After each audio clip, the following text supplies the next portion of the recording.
Galileu, vejo você num caminho terrível. Você acha que o Papa vai ouvir a sua verdade quando você disser que ele errou? Você acha simplesmente que ele abre o diário e escreve uma nota? 10 de janeiro de 1610. Aboliu-se o céu. Dentro da sua ciência, você é desconfiado. Mas quanto às circunstâncias que possam favorecer o exercício dela, você é crédulo como uma criança. Você não acredita em Aristóteles, mas acredita no Grão-Duque de Florença.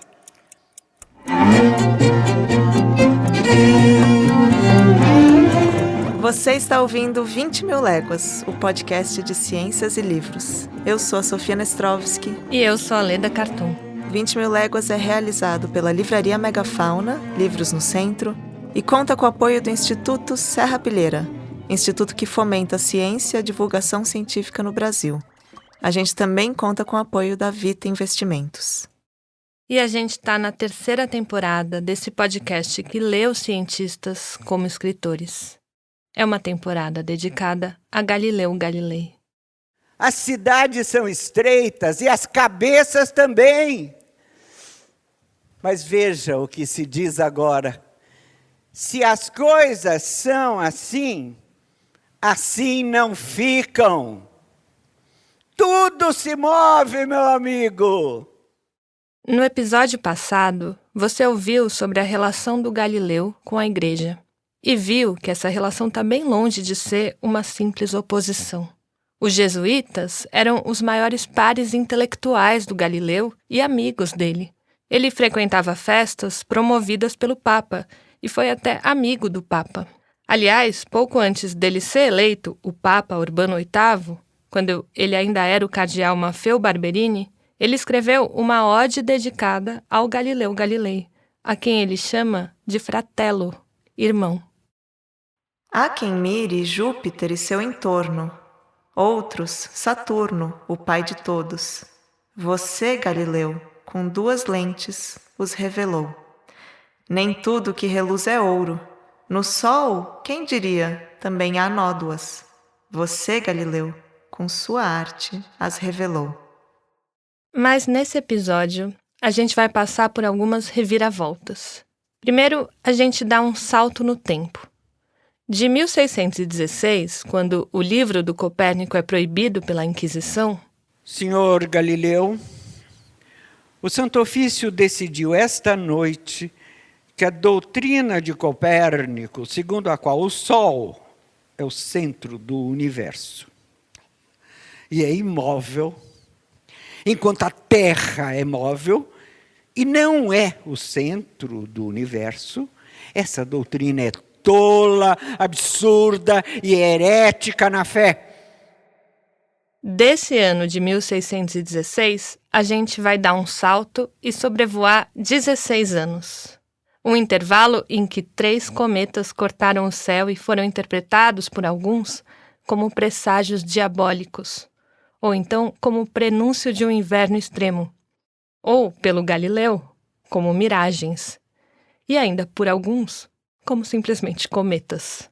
Foram anos em que o Galileu percebeu que ele precisava ficar quietinho, sem mencionar explicitamente o nome do Copérnico. Então ele escreveu um tratado sobre o movimento das marés, que, no fundo, tinha sim a ver com a visão copernicana, mas só para bom entendedor. Foram 16 anos em que os sinos amarrados nos tornozelos dos carregadores de cadáveres voltaram a soar nas ruas, porque a peste bubônica assolou mais uma vez a Europa. E no meio disso, em Praga, alguns nobres protestantes atiraram 2 ministros e um secretário católicos pela janela do Castelo Real. Foi a defenestração de Praga.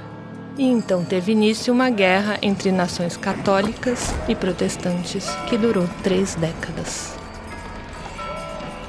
Então a gente pousa agora aqui em 1632. A gente está chegando na metade dessa Guerra dos 30 Anos. O Galileu não conseguiu ficar quietinho durante todo esse tempo. Depois de alguns anos em que ele ficou mesmo na dele... Passei esses 3 anos de boca fechada e eles me elogiaram tanto que agora vão ter que me engolir. Depois da eleição do Papa Urbano VIII, esse que era admirador e amigo do Galileu, depois de autorizações aqui, de conversas ali, o Galileu tem a impressão de que tinham feito, na verdade, muito barulho por pouco. E então ele se sente mais seguro para voltar a publicar. O livro, que acaba de sair, é o Diálogo sobre os 2 máximos sistemas do mundo. Um grande livro que retrata um debate entre a visão copernicana e a visão ptolomaica. E, se a gente até agora se preocupou em desfazer oposições, hoje você vai acompanhar um julgamento. E aí, bom, essa é uma oposição elementar. Você tem uma pessoa no papel de acusado e outra no papel de acusador. Hoje você vai acompanhar o processo do Galileu no Santo Ofício da Inquisição. Quando a verdade é fraca demais para se defender, ela precisa passar a ofensiva. E essa que você está ouvindo desde o começo do episódio é uma das maiores atrizes do teatro e da TV no Brasil. É a Valdерês de Barros. A gente teve a honra de convidar ela para uma leitura da peça do Bertolt Brecht, A Vida de Galileu. Isso foi em 2022, para encerrar o ciclo de encontros 20.000 léguas que a gente organizou no Centro de Pesquisa e Formação do SESC. Naquela ocasião, a tradutora e editora Christine Horig fez uma seleção dos trechos da peça e adaptou um pouco a tradução do Roberto Schwartz para que a Valderês pudesse ler todos os personagens, que são 64 na montagem original. E essa leitura e a conversa com as duas, que aconteceu no final do encontro, ficou gravada e está disponível no YouTube da Livraria Megafauna. O lugar que a gente escolheu para fazer essa leitura foi o Teatro Oficina, em São Paulo, que fez uma montagem famosa dessa peça em 1968. A gente vai falar mais disso um pouquinho mais para frente. Na peça A Vida de Galileu, o Brecht olha para 1600, mas olha também para o século XX. Ele olha para um século à luz do outro século. O Brecht diz que o Galileu também olhava para o mundo ao redor dele como se ele fosse um estrangeiro. O Brecht escreveu uma primeira versão da peça entre 1938 e 39, quando a Segunda Guerra Mundial estava prestes a estourar.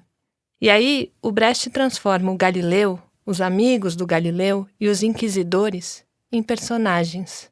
E a Guerra dos 30 Anos, que está no pano de fundo da peça, essa guerra ganha outro sentido, quando o momento em que o Brecht vive na Alemanha e depois exilado da Alemanha, esse momento também é de prenúncio de guerra. Num diário, ele anota: já estou deitado à noite pensando, e será que quando penso na manhã, penso naquela que passou para evitar pensar na que está por vir? Será que é por isso que eu me ocupo daquela época do florescimento das artes e das ciências, 300 anos atrás? Espero que não. Uma noite bastou para que o universo perdesse o seu ponto central. Na manhã seguinte, tinha uma infinidade deles, de modo que agora o centro pode ser qualquer um, ou nenhum. Brecht imagina o Galileu. É um Galileu que gosta dos prazeres físicos, mas que não bebe enquanto trabalha porque o trabalho em si já é sensual para ele. Um Galileu que sente prazer na beleza dos experimentos ou em manusear um instrumento com elegância, e que escolhe as palavras para escrever como quem testa um tempero. O que constava é que as estrelas estão presas a uma esfera de cristal para que não caiam. Agora, juntamos coragem e deixamos que flutuem livremente, sem amarras.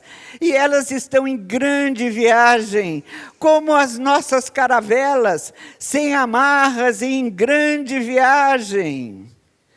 E a Terra rola alegremente em volta do sol, e as mercadoras de peixe, os comerciantes, os príncipes e os cardeais, e mesmo o Papa rolam com ela. Escuta o que o Brecht diz nos diários dele enquanto ele escrevia e reescrevia a peça. Olha agora para o Galileu Galilei, do Brecht. Meu Galileu é um físico poderoso e pançudo, um homem vociferante, vigoroso e com senso de humor. Postura preferida: barriga projetada para frente, as duas mãos nas nádegas, cabeça para trás, usando a mão carnuda o tempo todo para gesticular, mas com precisão. Calças confortáveis para trabalhar, mangas curtas ou um longo manto amarelo pálido de mangas largas, amarrado com um cordão em volta da barriga. Todo mundo diz. Está nos livros. Mas nós queremos ver com os nossos olhos. Em consequência, formou-se um vento que levanta as túnicas brocadas dos príncipes e prelados e põe à mostra pernas gordas e pernas de palito, pernas como as nossas pernas. Mostrou-se que os céus estavam vazios, o que causou uma alegre gargalhada.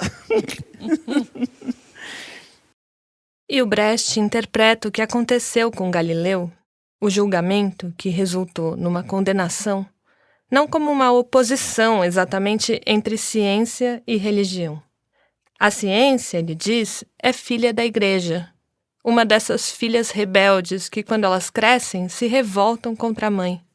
A questão, para ele, não é anticlerical, mas sim anti-autoritária. O velho cardeal, para o Brecht, poderia ser transformado, sem muitos ajustes, num político conservador, num banqueiro ou num democrata da Louisiana. A questão é quem detém o poder. E o Galileu está percebendo que não é ele.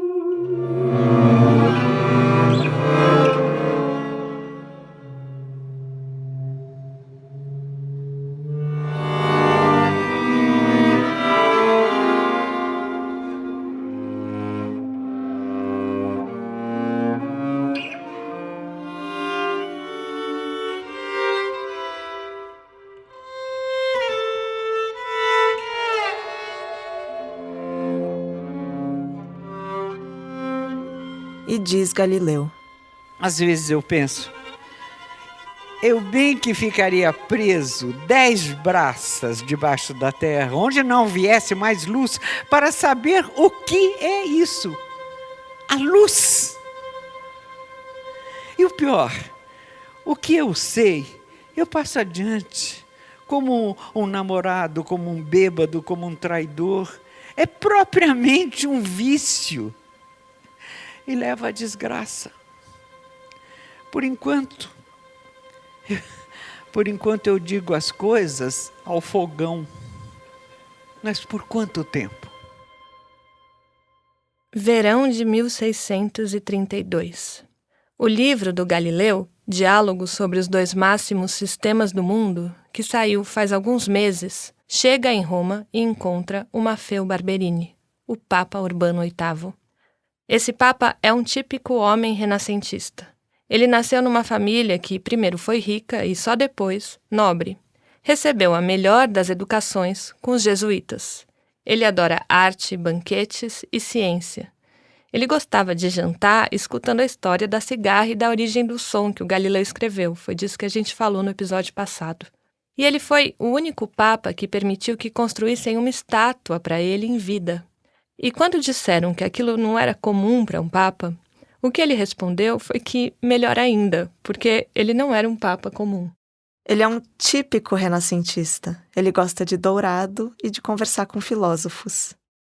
Mas acontece que agora a gente não está mais no alto renascimento, daquela abundância, daqueles pavões assados nos banquetes. O momento agora é outro. A gente está em plena guerra dos 30 anos, com fome e morte, e impostos elevados, e insatisfação crescente, e uma igreja cada vez mais burocratizada e autoritária. A posição dele é difícil. Ele é um anacronismo ambulante. Então, como muita gente faz quando está numa situação difícil, o Papa Urbano VIII se refugia no próprio pensamento. E ele pensa que, pelo menos nas artes e na ciência, ele sabe o que ele está fazendo. E a prova disso é ele ser tão amigo do maior cientista vivo, Galileu Galilei. É um conforto para ele saber disso. Os dois parecem feitos da mesma matéria. O Galileu diz que só a ele foi dado conhecer todas as maravilhosas novidades celestes e a mais ninguém, o que é, obviamente, um exagero, para dizer o mínimo. E o Papa Urbano VIII diz que ele mesmo sabe mais do que todos os cardeais juntos. Então, o Papa e o Galileu se encontram, quando cabe na agenda, e conversam sobre as novidades filosóficas e as novidades científicas, e o Galileu sempre parece ouvir o Papa com atenção. E o Papa sempre parece apoiar o trabalho do Galileu, mesmo que eles tenham algumas discordâncias importantes. O Papa é um aristotélico convicto, mas, mais do que isso, quando a discussão começa a ficar complicada demais, abstrata demais, ele gosta de resolver com o argumento final de que não é dado ao ser humano conhecer tudo. Só Deus conhece tudo. E com isso não tem muito como continuar a discussão. Essas discordâncias, nas conversas entre o Galileu e o Papa, não parecem diminuir o respeito que eles têm um pelo outro, ou pelo menos não pareciam, até que chegue em Roma o exemplar do diálogo sobre os dois máximos sistemas do mundo. Bem-vindo a sarjeta, irmão na ciência e compadre na traição. Em 1616, o livro do Copérnico foi incluído no índice de livros proibidos pela Inquisição. E o que o Galileu entendeu disso foi que estava tudo bem escrever sobre o copernicanismo desde que ele se mantivesse no plano das hipóteses. E, de fato, o livro dele, o Diálogo sobre os dois máximos sistemas do mundo, esse livro tinha sido aprovado pelos censores do Index antes de ser publicado. Tinha sido revisado, re-revisado, licenciado, relicenciado em 2 cidades diferentes. E até o título tinha sido sugerido por uma alta autoridade licenciadora. O Galileu ainda tomou o cuidado de não escrever em primeira pessoa, mas deixar o debate na boca de 3 personagens literários: o Salviati, o Simplício e o Sagredo. Um que defendia o sistema copernicano, outro que defendia o ptolomaico e outro que estava entre os dois, intermediando o debate. Então, o que é que podia estar errado? O livro esgotou assim que foi lançado e fez muito barulho. Isso é uma impertinência. O Papa já estava acuado, se sentindo prestes a ser atacado por qualquer parte pelos erros de estratégia nessa guerra que se arrastava a perder de vista. E ele começou a escutar as opiniões dos conselheiros. Senhor Galileu é matemático! O que ele tem que mexer com filosofia? Como é que eu podia esperar uma coisa dessas?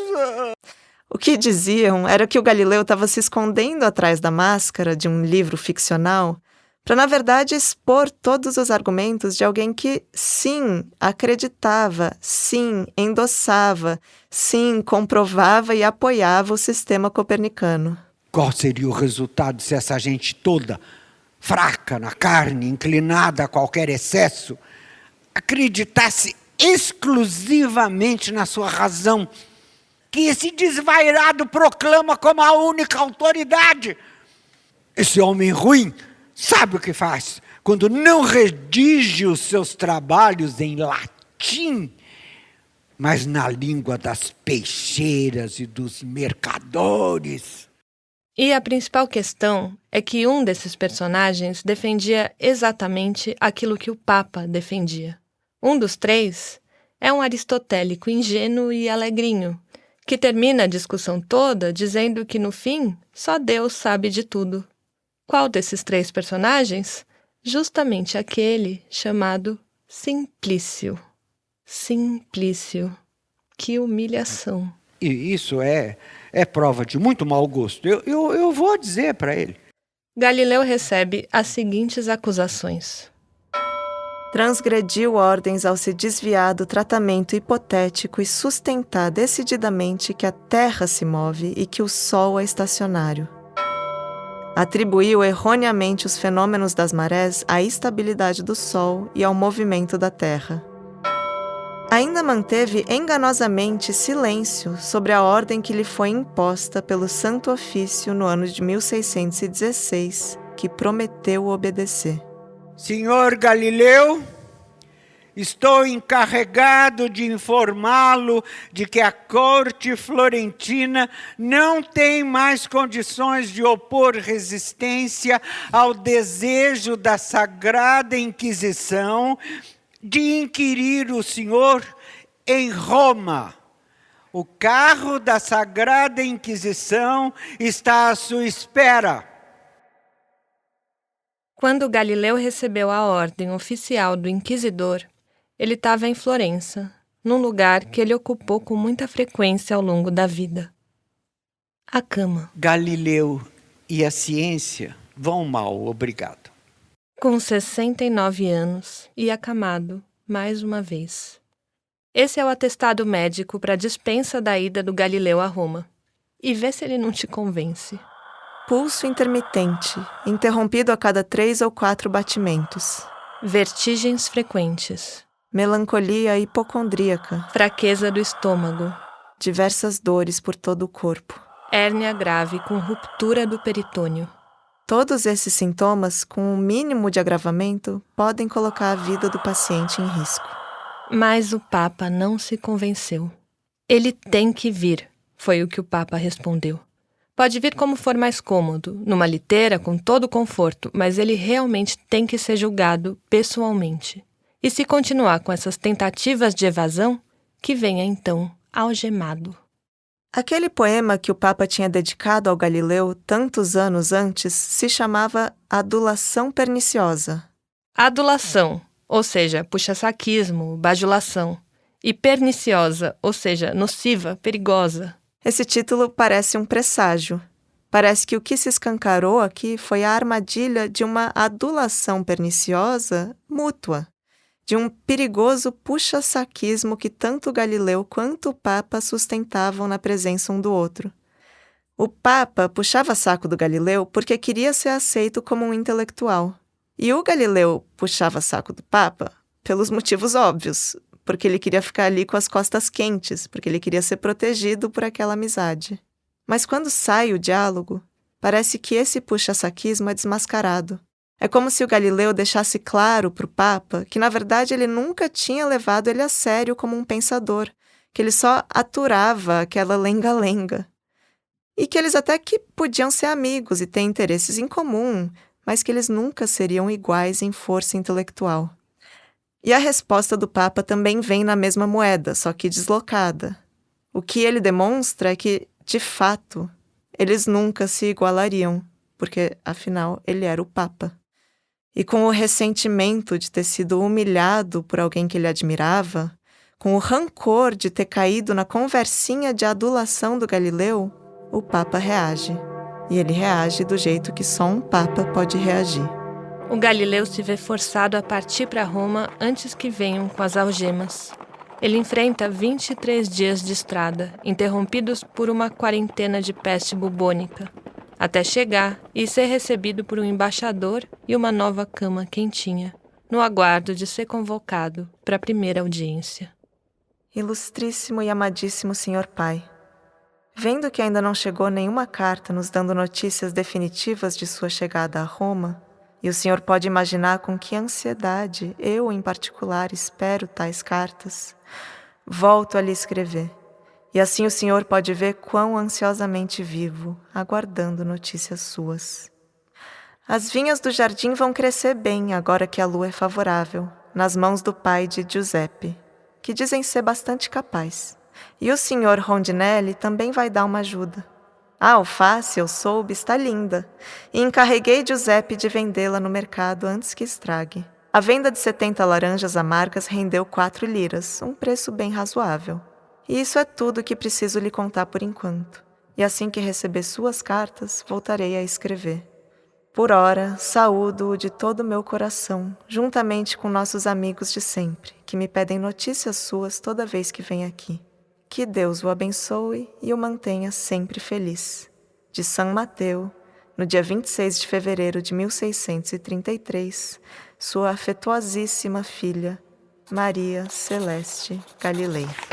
Essa é a primeira e a única vez em que nas tantas cartas que a Maria Celeste escrevia para o pai, ali do convento, ela inclui na assinatura o nome dela por inteiro, com o sobrenome Galilei, e não só como Soror Maria Celeste. E durante todo o tempo em que o Galileu fica em Roma, desde que ele espera para ser julgado até depois da sentença, a Maria Celeste vai fazer o possível para acompanhar ali de longe, com cada vez mais ansiedade, o que está acontecendo com o pai dela.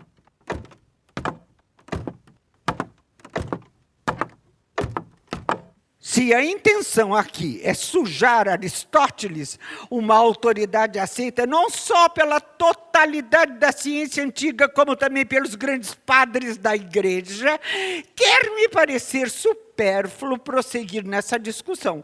Eu recuso discussões que não tenham um objetivo concreto. Para mim, chega. Agora você vai ser apresentado ao grande teatro da Inquisição.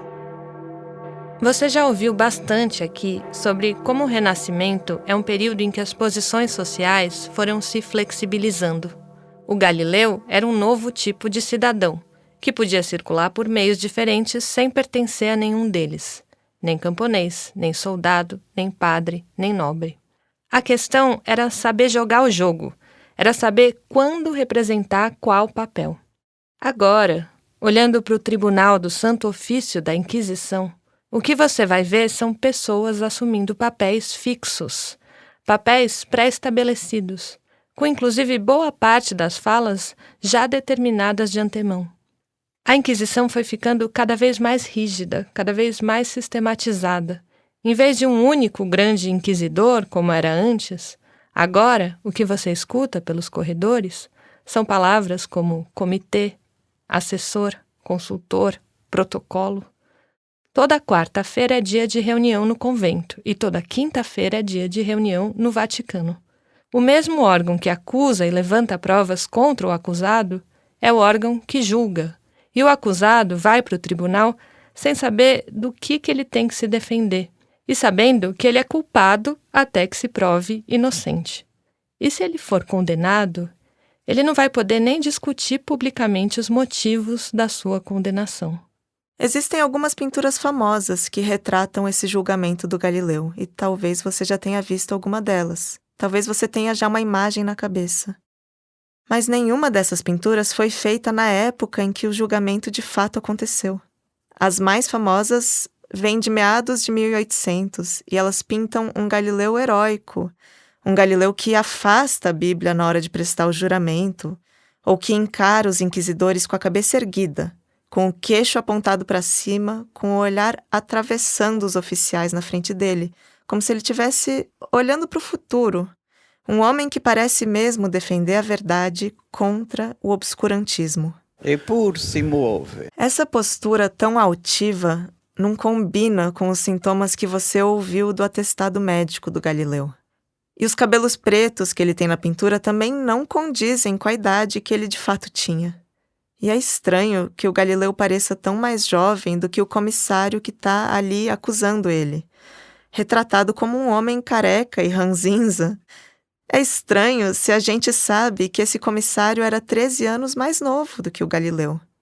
O Galileu tinha sido um novo tipo de cidadão, mas agora, para esses acusadores, ele é o velho tipo de cidadão. O velho tipo de cidadão que eles querem que fique de fora do novo mundo que eles estão criando agora. O homem renascentista, ativo, inventivo, que faz de tudo e que se mistura com todos, virou uma coisa do passado.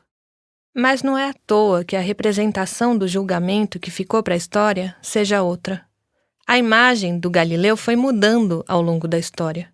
E lá por 1800 surge um Galileu que é um mártir da ciência contra a religião. Era uma preocupação típica na Europa do século XIX opor ciência e religião e localizar figuras que pudessem servir de heróis nacionais, justamente num momento em que as nações modernas estavam se formando. O Galileu foi transformado em duas coisas que ele nunca foi, pelo menos não nesses termos: um mártir e um italiano. São muitas as lendas que foram se formando em torno do Galileu. E algumas são mais, algumas são menos convincentes. A gente não sabe se ele jogou ou não jogou bolas de chumbo do alto da Torre de Pisa, ou se ele é ou não é a reencarnação de Michelangelo. Mas essas histórias fizeram desse homem um personagem, um herói barbudo com seu telescópio, seu punho erguido. Quase 100 anos depois da morte dele, quando os restos mortais estavam sendo transferidos de um armário numa capela para o centro de uma grande igreja, veio um padre, que também era antiquário, e aproveitou a oportunidade e roubou um pedacinho do corpo do Galileu. Ele arrancou o dedo do meio do Galileu e guardou dentro de uma garrafa que ele exibia para todo mundo que vinha visitar sua biblioteca. Naquele momento também sumiram mais 2 dedos, uma vértebra e um dente desses restos mortais, mas ninguém soube o que aconteceu com eles. No século XIX, o dedo do meio foi tirado de dentro da garrafa do antiquário e levado para ser exposto num museu. E mais tarde ainda, ele passou a integrar a coleção do Museu Galileu, que fica em Florença. Daí, em 2009, descobriram num leilão uma caixa onde estavam os outros 2 dedos do Galileu, o indicador e o polegar. E também o dente, que a gente não conseguiu descobrir qual que é. Mas essas relíquias tinham sido passadas de geração em geração numa família e depois foram perdidas e só foram redescobertas agora há pouco, 15 anos atrás. Agora, essas outras partes do corpo do Galileu também já estão expostas lá no Museu Galileu, junto com o dedo do meio. Já a vértebra roubada, ninguém sabe onde foi parar. Depois dessas idas e vindas nos séculos, a gente volta para cá, para o ano de 1633. É dia 12 de abril, uma terça-feira.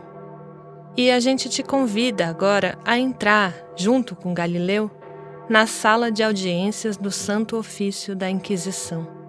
Desde cedo, ele está num alojamento dentro do Palácio do Santo Ofício, que fica do ladinho do Vaticano. É uma construção moderna, pesada, de fachada laranja, baixa e quadrada, com um pátio no meio. O Galileu passou a manhã esperando. Era a regra que os acusados fossem mantidos presos até o final do processo do julgamento. Mas o Galileu tem os seus privilégios, e foi permitido que ele ficasse não nas masmorras, mas bem hospedado, acompanhado de criados e comendo bem. Agora a gente já está no meio da tarde e a gente vai entrar com ele no tribunal. Eu te convido a imaginar junto com a gente esse Galileu diante do Santo Ofício da Inquisição. Existem muitos documentos, inclusive as próprias transcrições todas dos interrogatórios, que deixam entrever algo do que aconteceu ali, naquela sala, 400 anos atrás. Mas nem tudo está contado, e muito foi inventado em torno desses momentos. Abrem-se as cortinas.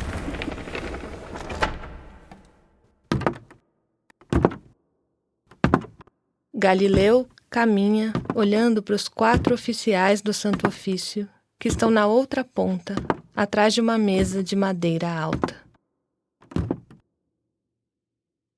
Nasce o sol e põe-se o sol e volta ao lugar onde nasceu. É o que diz Salomão. E o que diz Galileu?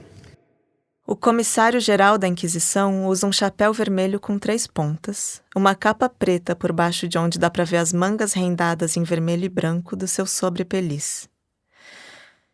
Galileu está trêmulo, parado de frente para uma grande mesa.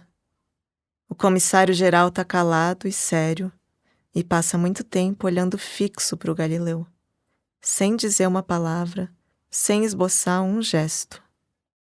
Ao lado do comissário está um assessor, um procurador e, de cabeça baixa, olhando para os papéis, está o notário, com a pena na mão, pronto para registrar tudo o que vai acontecer em seguida. O Galileu, finalmente, depois desse silêncio, de pé, ele é obrigado a fazer algo que até pouco tempo antes não existia nos tribunais, mas que com a Inquisição passou a ser protocolar. Ele faz um juramento diante da Bíblia. Galileu, filho do falecido Vincenzo Galilei, Escreve o notário.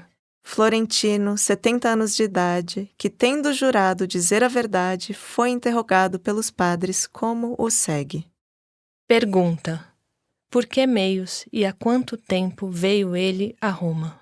A pergunta é feita em latim pelo comissário. E você pode perceber que ele não fala com o Galileu que está na frente dele, mas ele pergunta na terceira pessoa. Por que meios veio ele a Roma? Essa era a prática dos interrogatórios da Inquisição. Perguntando sempre em latim e falando sempre na terceira pessoa é quase como se fosse uma voz que viesse do além, e não exatamente ali de uma pessoa encarnada na sua frente. Imagina o quanto isso não desestabilizava a pessoa que estava sendo acusada. Resposta: Cheguei a Roma no primeiro domingo da quaresma e vim de Litera. O Galileu responde em italiano e sempre em primeira pessoa. Isso é chamado de interrogatório. É feito de perguntas e respostas, mas ao mesmo tempo eles não estão nem falando a mesma língua e nem se dirigindo exatamente um ao outro. Pergunta: se ele sabe ou se pode intuir a razão dessa ordem que lhe foi dada. Resposta: Imagino que a causa de ter me sido ordenado comparecer diante do Santo Ofício seja prestar contas do meu livro recentemente impresso. Pergunta: que ele explique o que nesse livro ele imagina tenha sido a razão para a ordem de vir à cidade. No Tribunal da Inquisição, é o acusado que tem que explicar pelo que ele acredita estar sendo acusado. Resposta: É um livro escrito em diálogo e trata da constituição do mundo, ou melhor, dos dois sistemas principais, isso é, a disposição do céu e dos elementos. Pergunta: se caso lhe fosse mostrado o dito livro, ele o reconheceria como seu. Resposta: Espero que sim. Espero que, se ele me for mostrado, eu o reconheça. O procurador, então, levanta um livro grosso, de mais de 400 páginas, com capa de couro branco e um retângulo vermelho no meio. Ele abre na folha de rosto e lê. Diálogo de Galileu Galilei Linceu, matemático extraordinário da Universidade de Pisa e filósofo e primeiro matemático do Sereníssimo Grão-Duque de Toscana, no qual, durante os encontros de 4 jornadas, se raciocina sobre os 2 máximos sistemas do mundo, ptolomaico e copernicano, propondo de forma indeterminada as razões filosóficas e naturais, tanto de uma como de outra parte. Resposta: Conheço esse livro muito bem e reconheço como meu e por mim escrito. Pergunta: se ele obteve permissão para imprimir o mesmo livro. Resposta: Para obter a permissão de imprimir o livro supracitado, embora eu tenha recebido ofertas vantajosas da França, da Alemanha e de Veneza, recusei-as e vim espontaneamente a Roma para entregá-lo em mãos do chefe censor. Como, dada a proximidade do verão, eu queria voltar para casa a fim de evitar o perigo de ficar doente, concordamos com que eu voltasse aqui no outono. Enquanto eu estava em Florença, eclodiu a peste e as comunicações foram interrompidas. Assim, pedi por correspondência ao mesmo questor do Sacro Palácio permissão para imprimir o livro em Florença. Ele me fez saber que queria rever meu manuscrito e que, portanto, eu deveria enviá-lo. A despeito de ter procurado todos os meios possíveis e de ter contatado até mesmo os mais altos secretários do Grão-Duque e os diretores do serviço postal para tentar enviar o dito original com segurança, não recebi nenhuma garantia de que isso poderia ser feito, e ele certamente seria danificado, lavado ou queimado, tamanho era o rigor nas fronteiras. Relatei ao mesmo padre-mestre essa dificuldade, e ele me ordenou que mandasse o livro ser de novo revisto escrupulosamente por uma pessoa que ele pudesse aceitar. Pergunta: Se quando pediu ao questor do Sacro Palácio permissão para imprimir o dito livro, revelou ao mesmo padre-mestre a decisão de 1616 de que a opinião de Copérnico não poderia ser adotada ou defendida. Resposta. Não me lembro de ter discutido essa ordem com o questor do Sacro Palácio quando lhe solicitei o imprimatur, porque não pensei que fosse necessário dizer nada, pois eu não tinha dúvidas a esse respeito, porque eu nem adotei nem defendi nesse livro a opinião de que a Terra se move e de que o Sol é estacionário, mas ao contrário, eu demonstrei o oposto da opinião copernicana e que os argumentos de Copérnico são fracos e inconcludentes. O Galileu não chegou a mentir sob juramento, mas ele também não falou a verdade. Quem lê o livro vê que a conversa entre os três personagens não é uma demonstração da fraqueza dos argumentos do Copérnico, mas sim da fraqueza dos argumentos do outro lado. Mas como o livro não está na voz do Galileu e sim na voz dos personagens, ele consegue essa astúcia de ao mesmo tempo sustentar e não sustentar a hipótese de que a Terra se move. Depende do lado que ele tomar na história que ele mesmo criou. Alteza, minhas senhoras e meus senhores, o que eu me pergunto é: aonde iremos parar? Escreve o notário para finalizar a audiência. Com isso, o depoimento foi encerrado sob pena a ser decidida pela Sagrada Congregação, e lhe foi ordenado que subscrevesse e guardasse silêncio. Eu, Galileu Galilei, testemunhei como acima. A assinatura do Galileu, nesse dia 12 de abril, está trêmula como nunca.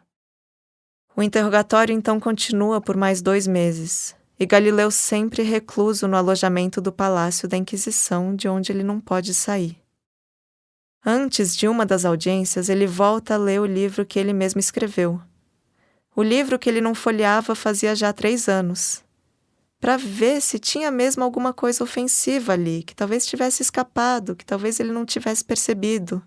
E por não ter corrido os olhos por ele desde há tanto tempo, diz o Galileu, o livro se apresenta como um novo escrito e de outro autor. De livre e espontânea vontade, confesso que em várias partes a obra parece expor o seu conteúdo de tal maneira que o leitor que não conhece o meu propósito real pode ser levado a acreditar que os argumentos enganosos que eu pretendia refutar foram expressos de modo a instigar o convencimento. Portanto, meu erro foi, e eu o confesso, vangloriosa ambição, pura ignorância e inadvertência. Perguntam se Galileu sustenta que o Sol é o centro do mundo e a Terra não é o centro do mundo. E ele responde: eu estava indeciso e considerava as 2 opiniões discutíveis.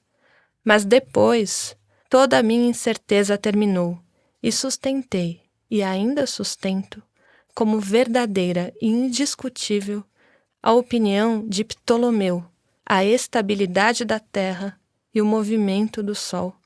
Assim, de minha parte, concluo que não sustento e, após a determinação das autoridades, não sustentei a opinião condenada.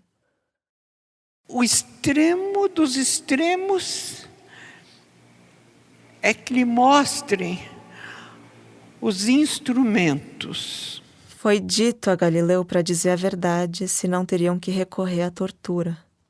E percebe agora o cinismo do funcionário ao lado, na peça do Brecht, quando ele troca o sentido da palavra instrumentos. Será suficiente, Sua Santidade? O senhor Galileu entende de instrumentos. Resposta. Estou aqui para obedecer, mas não sustentei essa opinião depois que a determinação foi feita, como disse. Muito já se discutiu sobre se o Galileu foi ou não foi torturado. O mais provável é que não tenham chegado às vias de fato. Aquilo ficou só no plano da ameaça, e além de ele não ter sido torturado, o Galileu nunca chegou a ficar preso numa masmorra ou num presídio, apesar dessas imagens fazerem parte de um imaginário que se tem dele. Mas a ameaça da tortura que aconteceu ali em 1633 no tribunal ecoa na peça do Brecht, escrita em 1939. A ameaça da tortura ecoa nas perseguições que o próprio Brecht sofreu por ser comunista. E mais tarde, em 1968, essa mesma ameaça ecoa de novo aqui, no Brasil, como um prenúncio sinistro, quando a peça é encenada justamente pelo Teatro Oficina.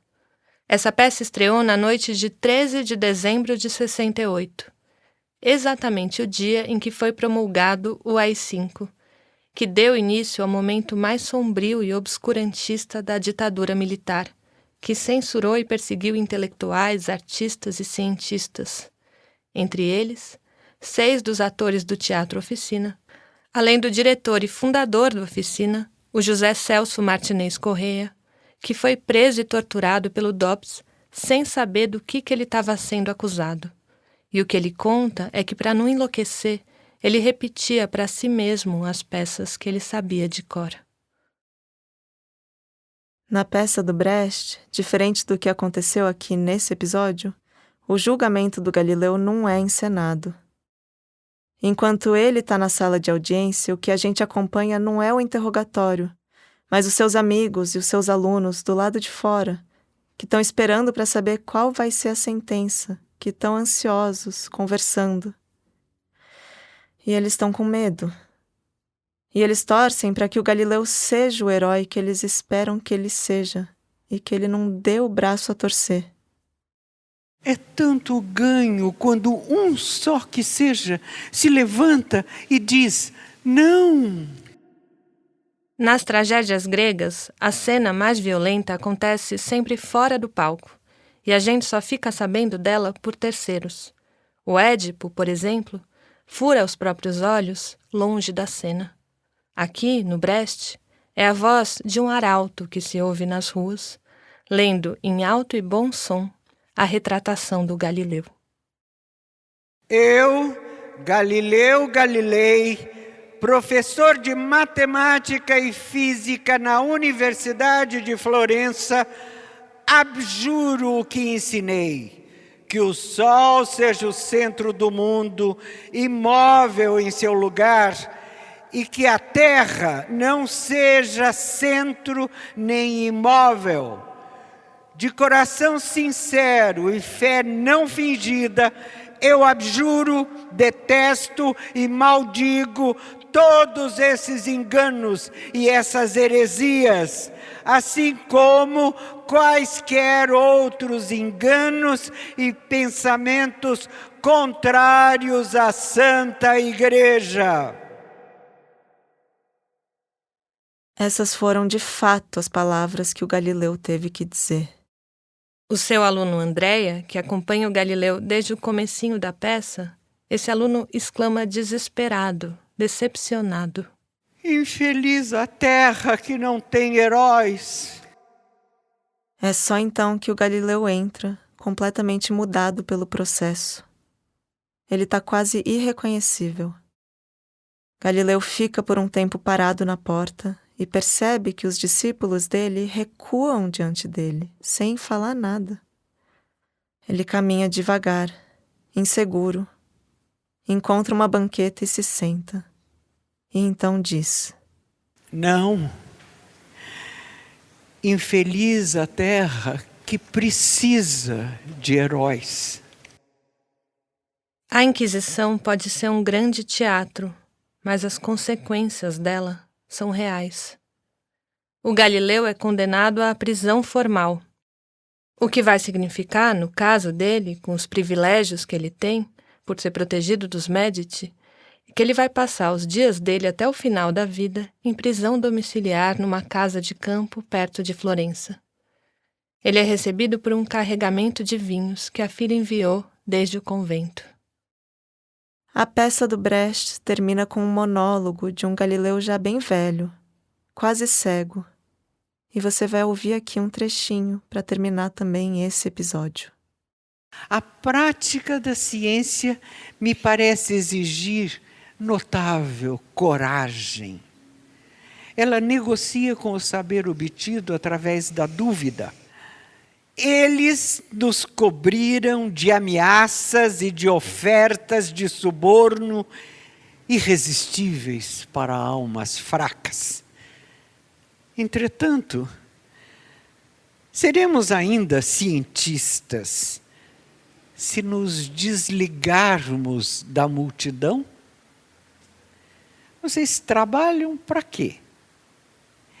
Eu sustento que a única finalidade da ciência está em aliviar a canseira da existência humana.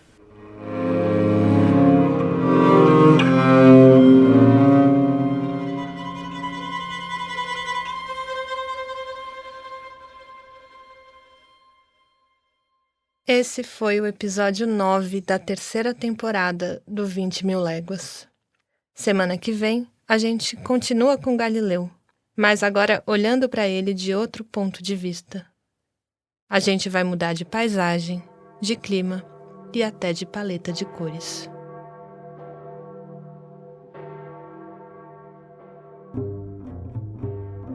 Alguns detalhes da nossa recriação da cena do Galileu diante do comissário da Inquisição foram baseados no relato do Caetano Veloso diante do general, quando ele foi preso em 68, poucos dias depois de ter acompanhado a estreia da peça do Brecht na oficina.